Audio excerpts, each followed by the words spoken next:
कि भगवान राम लक्ष्मण जी सहित सबरी माँ के आश्रम से निकलकर पंपा सरोवर पहुंचते हैं। पंपा सरोवर पहुंचकर देखते हैं कि कितनी सुंदर पावन सरोवर है, कितने ही सुंदर उसके चारों घाट हैं, जहाँ तपस्वी ऋषि मुनि भजन संध्याकालीन कर रहे हैं। वहीं पंपा सरोवर के किनारे ही भगवान श्री राम ने लक्ष्मण सहित आसन लगा लिया और लक्ष्मण जी को अनेकों प्रकार की कथाएं सुनाने लगे।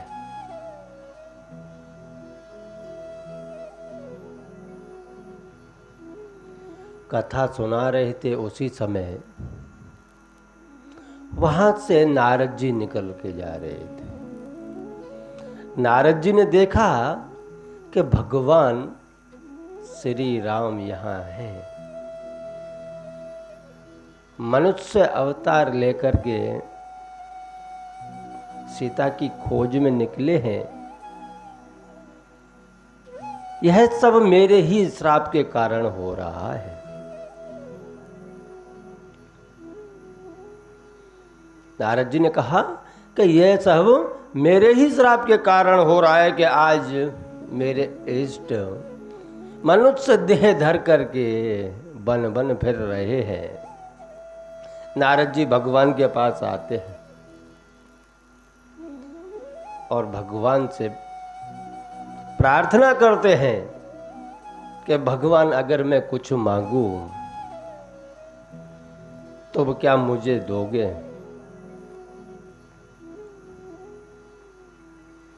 क्योंकि नारद जी को उस समय बहुत शोक हो रहा था मन के अंदर कि भगवान मेरे ही कारण से बन बन फिर रहे हैं। तब नारद जी ने भगवान से कहा कि प्रभु मैं कुछ मांगू क्या मुझे मिलेगा? तब भगवान ने कहा कवन वस्तु अति प्रिय मोहि लागी, जो मुनिवर ना सकऊ तुम मांगी। जन कहूँ कछु आदेह नहीं मोहे, अस विश्वास तजहूँ जन भोए। हे मुनिवर, ऐसी कौन सी वस्तु है जो मैं नहीं दे सकता मेरे भक्तों के लिए? मांगो, आपको क्या मांगना है? कि आपको क्या मांगना है ये मांग लीजिए नारद जी।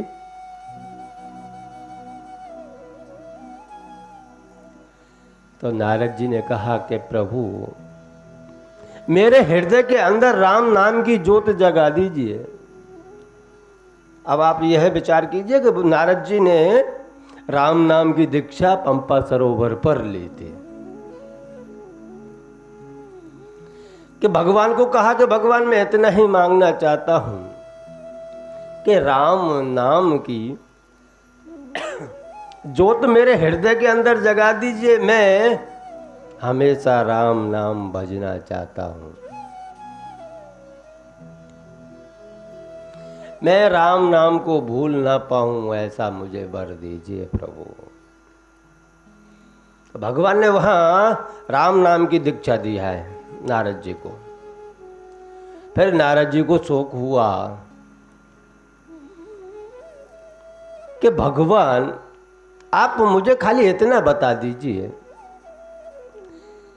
कि एक समय ऐसा था जब मैं शादी करना चाह रहा था। जब मैं शादी करना चाह रहा था तो आपने होने नहीं दी, चाहे वो आपकी ही माया थी। अब यहां पे एक बात ऐसी आती है कि नारद जी ने शादी कब करना चाहिए। एक बार की बात है कि नारद जी हमेशा चलायमान रहते हैं। वह एक जगह पर स्थिर नहीं रह सकते, उनको ऐसा श्राप लगा हुआ है, इसलिए वो चलते फिरते राम राम नारायण नारायण का जाप करते रहते हैं। लेकिन एक समय ऐसा आया कि नारद जी ने एक जगह बैठ करके तपस्या की और तपस्या करने के बाद में उसने कामदेव पर विजय प्राप्त कर ली। कामदेव पर विजय प्राप्त किया और विजय प्राप्त करके सीधा विष्णु भगवान के पास में दौड़ते दौड़ते गए।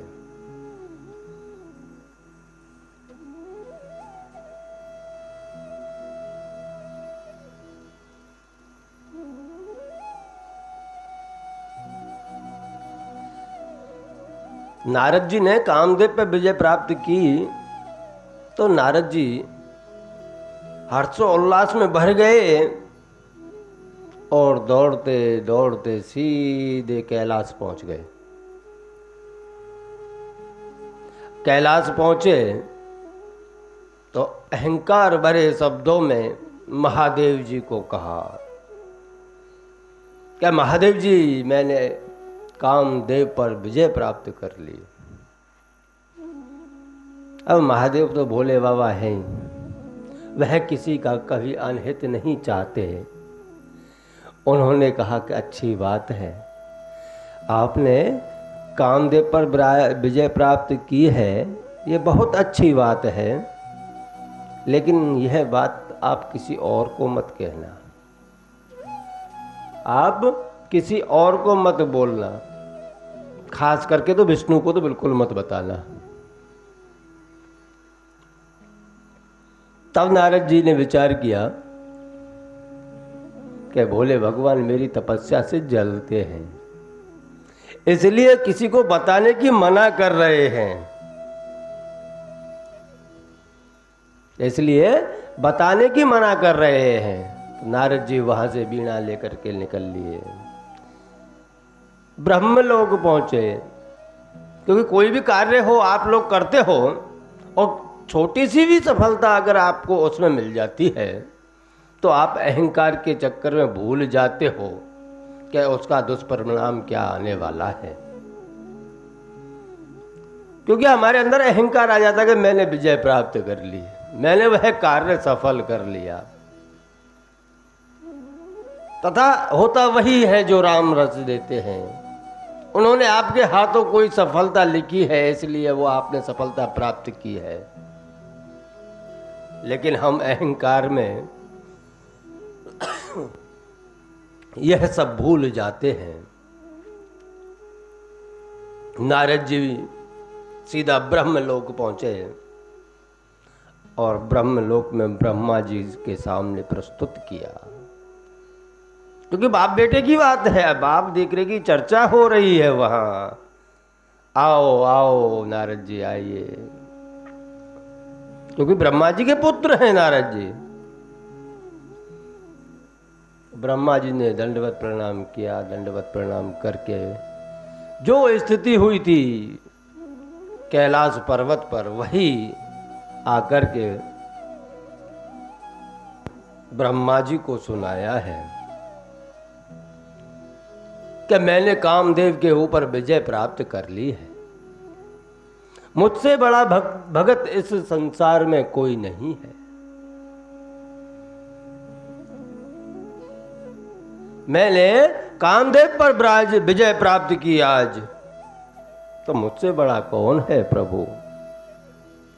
तो ब्रह्मा जी ने कहा कि बहुत अच्छी बात है पुत्र, आपने कामदेव के ऊपर विजय प्राप्त किया, यह मुझे बहुत अच्छा लगा। फिर भी मैं आपसे एक बात कहूंगा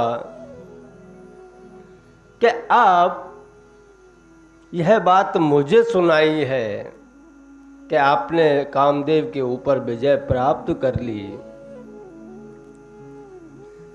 यही बात आप कहीं और जाकर के मत कहना बेटा। नारद जी ने भी सुना कि जो भोले भगवान ने कहा वही मेरे पिता ब्रह्मदेव कह रहे हैं, लेकिन माना नहीं। ये आपके जीवन के अंदर उपयोगी होने वाली बातें हैं।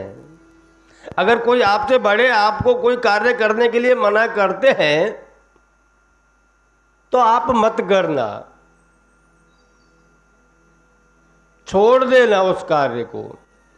लेकिन वहां नारद जी के अंदर एक अहंकार भरा पड़ा हुआ था कि मैंने कामदेव के ऊपर विजय प्राप्त कर ली है।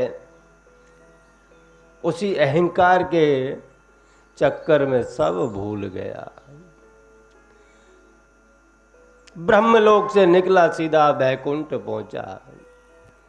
जब बैकुंठ आ रहा था उसी समय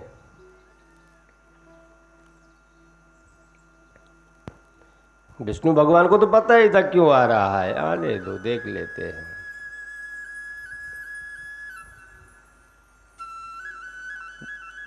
बैकुंठ धाम पहुंचा, भगवान को प्रणाम किया, दंडवत किया। भगवान ने प्रेम से आसन दिया, बैठिए नारद जी।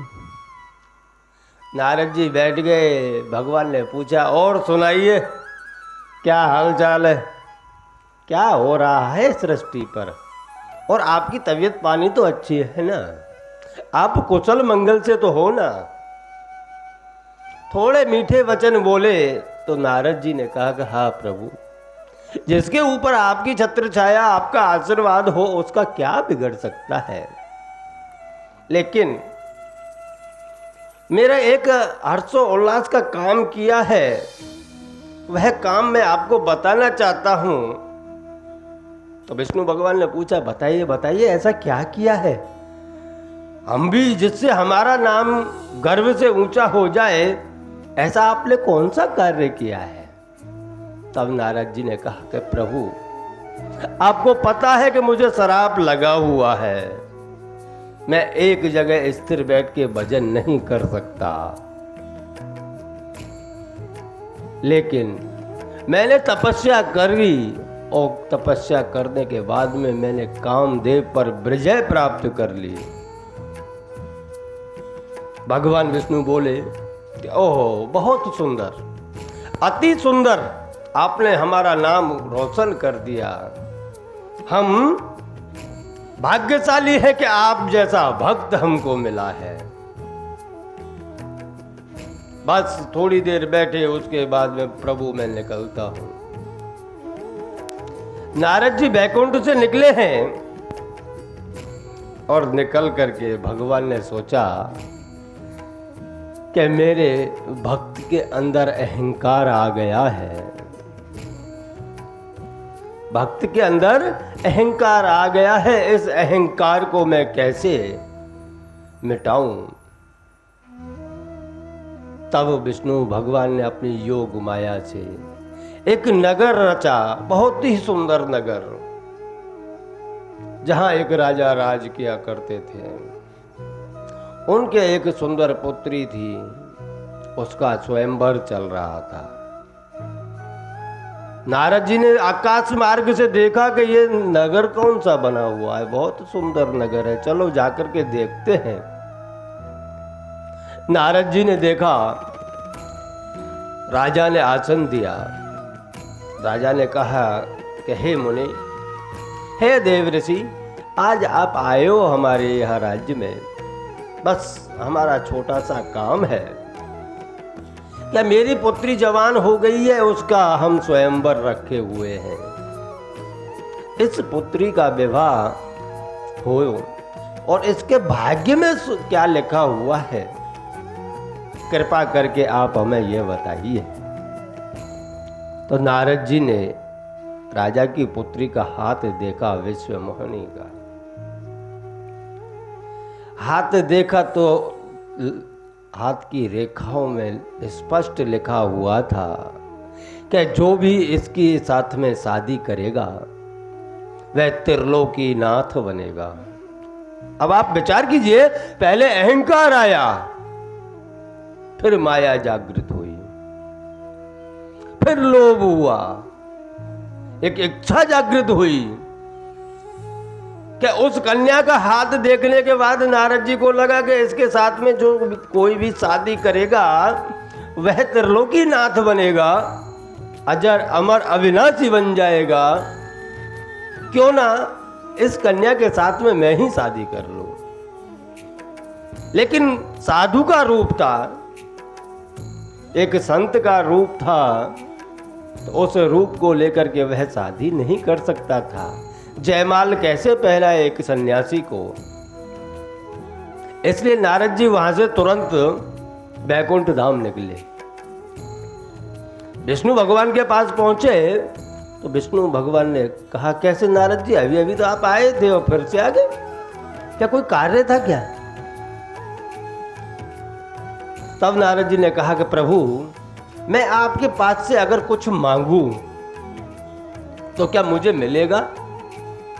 तो भगवान ने कहा, नारद जी आप पूरा बैकुंठ मांगोगे तो भी आप ही का है, इसमें कोई मांगने की जरूरत नहीं है। फिर भी आप मांगना चाहते हो तो जरूर मांगिए, मैं जरूर दूंगा आपको। नारद जी कहते हैं कि प्रभु मुझे और कुछ नहीं चाहिए, मुझे श्री हरि का रूप दे दीजिए। आप श्री हरि का रूप दे दीजिए। हरि नारायण को ही कहते हैं। नारद जी ने मांगा नारायण का रूप, विष्णु भगवान का रूप मांगा, लेकिन हरि का दूसरा भावार्थ भी होता है कि बंदर। एक अर्थ बंदर भी होता है।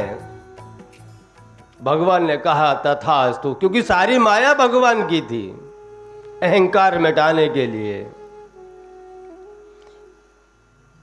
और नारद जी को बंदर का रूप दे करके भेज दिया। इस बात को लंबा ना खींचते हुए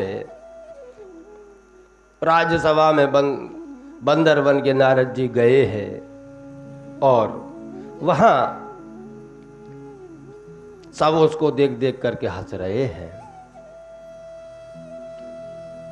सब हंस रहे हैं। जब नारद जी को पता चला कि यहां तो मेरे को भगवान ने स्वयं का रूप नहीं दिया है, एक बंदर का रूप दे दिया है, तो क्रोधित हुए। नारद जी वहां से दौड़े, क्योंकि जयमाल तो विष्णु भगवान पहले ही लेके चले गए थे। जब देखा वो माया रूपी कन्या और भगवान विष्णु मार्ग में जा रहे हैं, तो नारद जी ने जस देखा ना तस देखा, जाते ही भगवान को श्राप दे दिया कि जैसे ही आज मैं वियोग, स्त्री के वियोग में तड़प रहा हूं, जाओ भगवान आप भी स्त्री के वियोग में तड़पोगे। तब नारद जी भगवान विष्णु को श्राप दे दिया। तो भगवान ने भक्त का श्राप अपने माथे लेते हुए तथास्तु कह दिया। यह भगवान का प्रेम है कि भक्त जो भी दे उसे सिरोधार कर लेता है। नारद जी ने इधर श्राप दिया है कि जैसे वियोग में मैं तड़प रहा हूं, ऐसे ही वियोग में आप भी तड़पोगे। उसी नारद जी के श्राप के कारण आज भगवान बन बन भटक रहे हैं सिया की खोज में।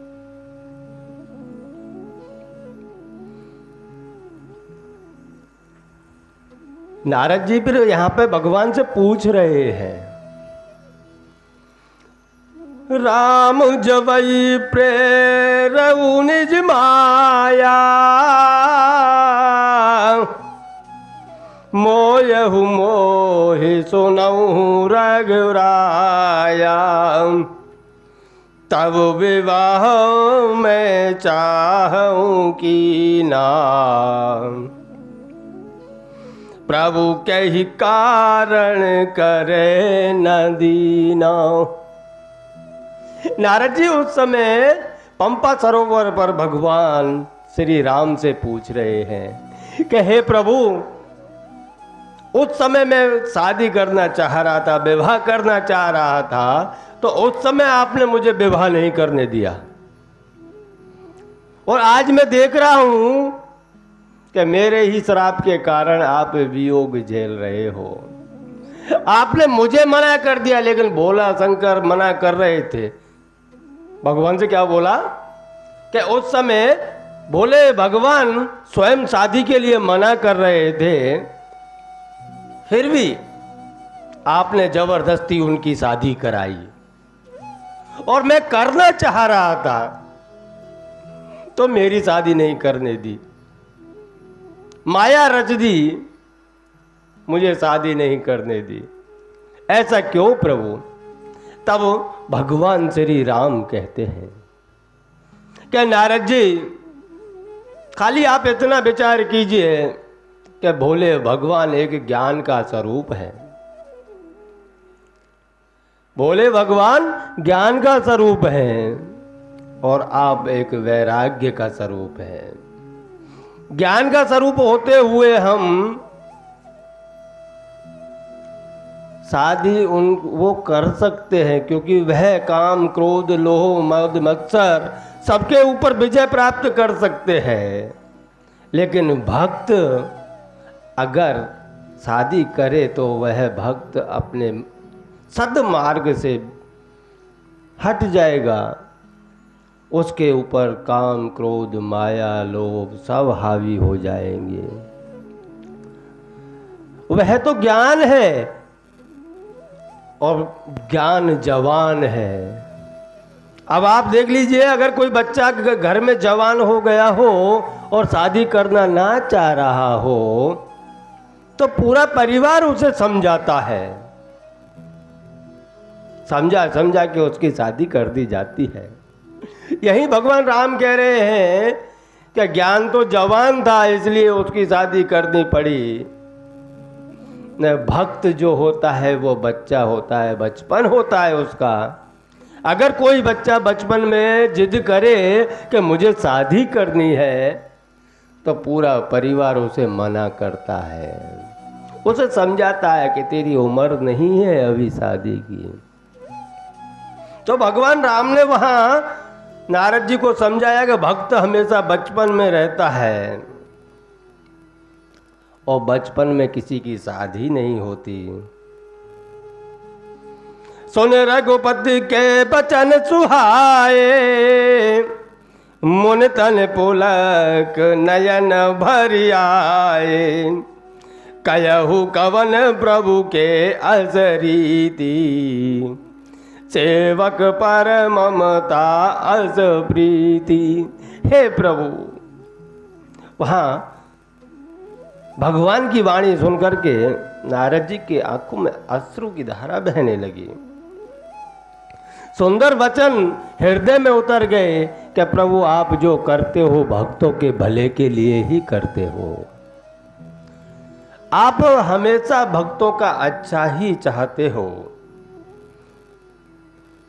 क्योंकि भगवान राम ने कह तो दिया कि काम क्रोध लोभ मोह मत्सर इन सभी को मारने के लिए ही भगवान भक्त की परीक्षा लेते रहते हैं। और उन्हें थोड़ा कष्ट हो भगत को तो भी भगवान उस मार्ग से भगत को हटने नहीं देते, क्योंकि कष्ट होगा तो उसे सहन किया जा सकता है, लेकिन बाद में आनंद आता है। इसलिए भगवान कभी कभी भक्त की परीक्षा लेते हैं।